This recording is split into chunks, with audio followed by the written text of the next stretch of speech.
This is my custom-built personal computer, and this is the GeForce GTX 1050 Ti that I built into it. On September 11th, 2023, and not the one you are thinking of, the one I finished building it, at that time, it could run applications, not the best but good enough for working and gaming for me.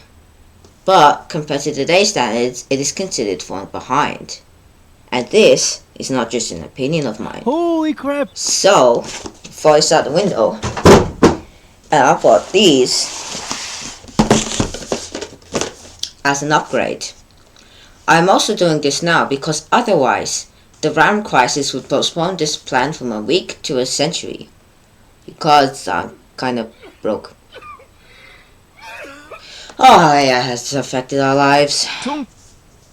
Before we continue, I would like to point out the main reason for making this video, and that is, you do not need to buy the latest products in order to have a reasonable, sometimes great experience.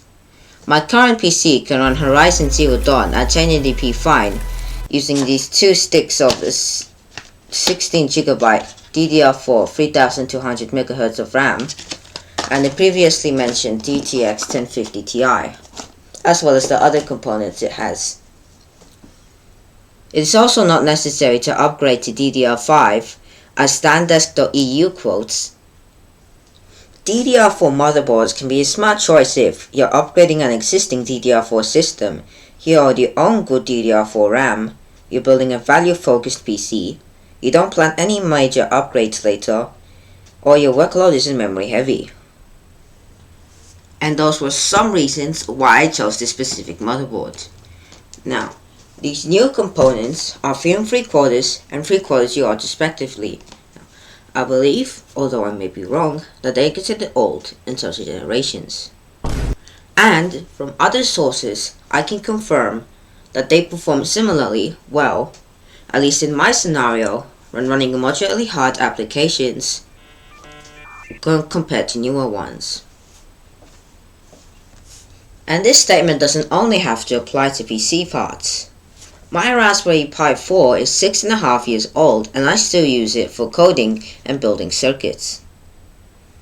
My Nintendo Switch is 8 and 5/6 years old and I still play games on it. I am not upgrading, it is not necessary, you cannot convince me, at least not yet. And finally, this Lenovo Tab 37 Essential that my dad uses as a dashcam is 9 3/4 years old. Android doesn't even support this thing for software updates and security patches. Now, back to the individual explanation of the components. I chose this specific motherboard for a couple of reasons. CPU support / CPU socket.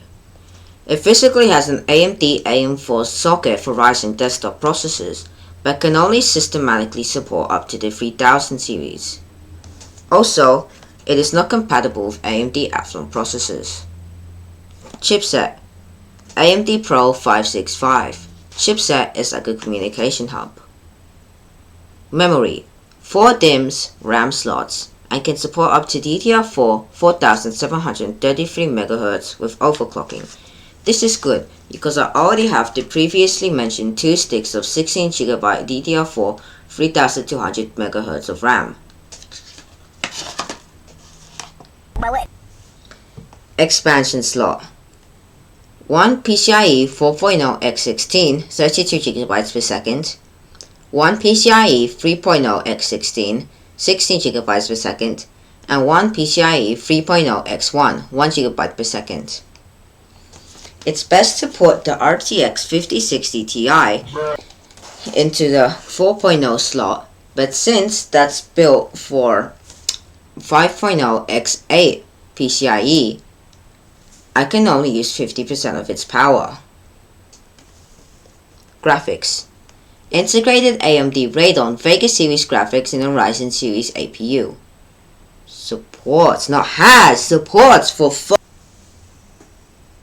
graphics output: HDMI, the standard, at least for me. Storage: 4 SATA free 6GB per second connections, and 1 Hyper N.2 slot, even though it's just another PCIe 4.0 x4 8GB per second connection. The same SATA free on my current PC was faster.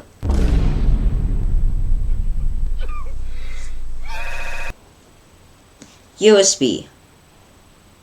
8 USB 3.2 Gen 1 connections, 625 MB per second, 4 rear, 4 front. 8 USB 2.0 connections, 60 MB per second, 2 rear, 4 front.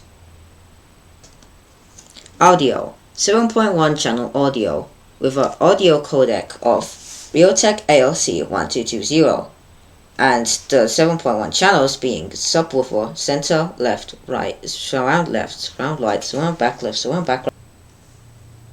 LAN. Realtek Gigabit LAN. Wireless LAN. Intel 802.11ac, or in other words Wi-Fi 5 module plus Bluetooth 4.2. Form factor. Micro ATX, for no beneficial reason in my scenario.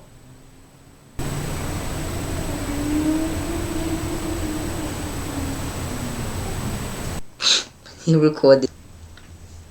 I was originally going to get a 3060 Ti, but I chose the 5060 instead for more performance, newer DLSS, and more upgradability as it supports PCIe 5.0, which I do not have.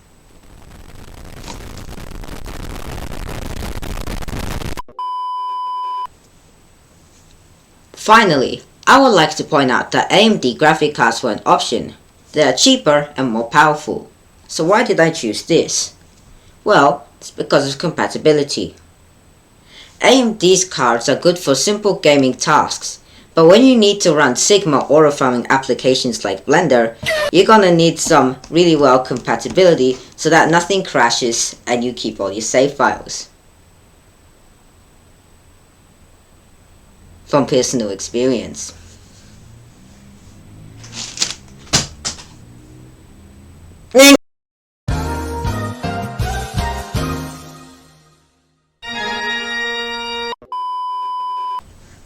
Now, onto the graphics card. I got this GeForce RTX 5060 Ti to replace the previous 1050 Ti, although its cover art is kind of better. The 5060 has 16 GB, which is a big update compared to the 1080's 4 GB. This one also has Gen 5 divided by 2 PCIe. Huh? Oh, it means X8. And this one only has PCIe 3. Yes. This one also has Ampere architecture, which that one doesn't have. RTX, which that one doesn't have. DLSS 4.5, which that one doesn't have. And overclock, which that one has. Wait, what? And oh, and also a bunch of nobody gives a f about. Oh, and it can also overclock. Wait, I just said that. And it can stream 8K stuff, which is kind of cool. Unfortunately, I have no monitors where to stream that.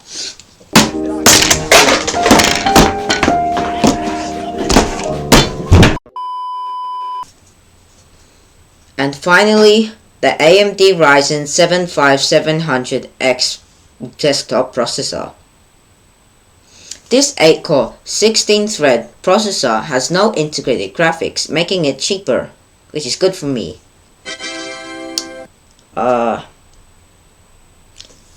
Also, other sources say that it is a good pair for the 5060 Ti. Nope. And I've run out of stuff to say, so I don't know, just